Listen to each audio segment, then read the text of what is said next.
Hi guys! Happy Sunday! 10:43 in the morning. So, nagluluto ako guys ng pata ng baboy. Siyempre, pata ng baboy lang ang pata ko. Siya, pata ng baboy.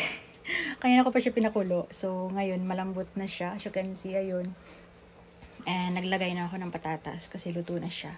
And masarap. And guess what? Ang ginamit ko ay nilagyan ko siya ng lemongrass or tanglad.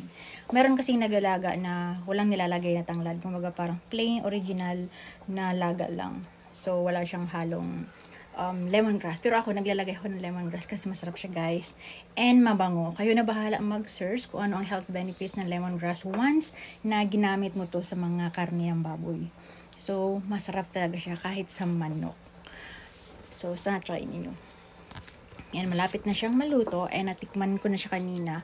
And okay na siya. Ayan, ang sarap. Hindi siya overcook. Pero ano na siya, malambot na. Sobrang init. Lalok may patis. Pwede mo sausaya, may toyo at sili. Pero maanghang na to guys. Yummy. Lalagay ko na lang yung repolyo maya-maya. So, try nyo na. So, ayan. As you can see. Oh.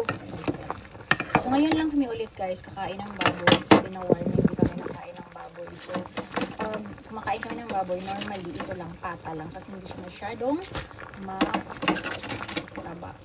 So, ilalagay natin itong repolyo at tatakpan. And then, that's it. Luto na yan guys.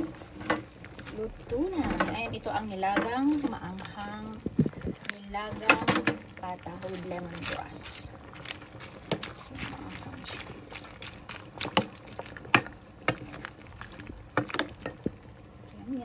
So, ayan, luto na siya guys. Luto na. Ayan na. Oh my God, sobrang lambot. Kain tayo guys. Luto na yung niluto ko na nilaga na pata. Look at that.